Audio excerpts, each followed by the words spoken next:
ধরে নিয়ে যাবে, এই ধরনের বিভিন্ন হুমকি ধামকি দিচ্ছে তারা।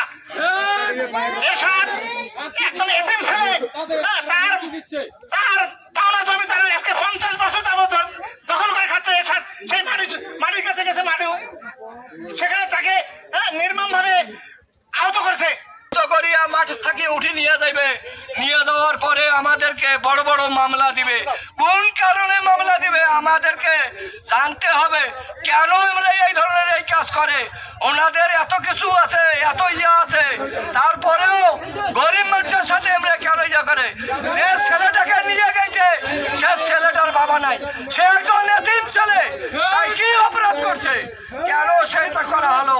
আমরা এটা জানতে চাই।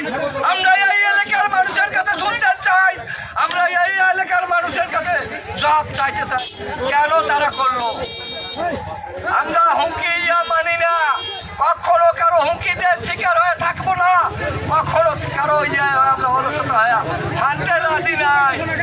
কেন এই ধরনের কাজ তারা করবে?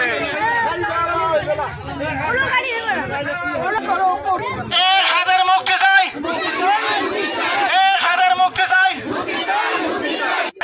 সকলেই উপস্থিত আছি, আমরা সকলেই এই স্টুডেন্টরা স্বৈরাচারী সরকারকে পতন করতে পারছি।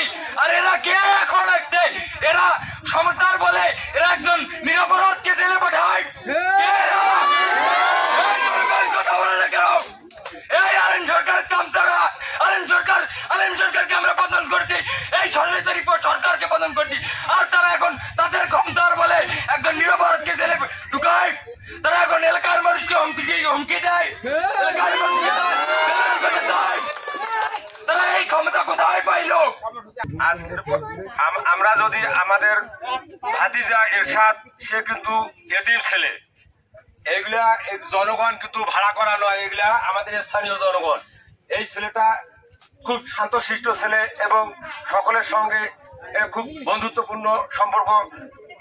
এই বিধায় তারা আগ্রহ করে এখানে মানববন্ধন করেছে।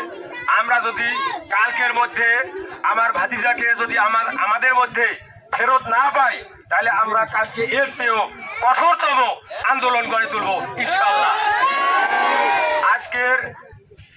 আজকের মানববন্ধন আমরা এখানেই শেষ করলাম। আসসালামু আলাইকুম। অন্য জাতির প্রতি আদাব।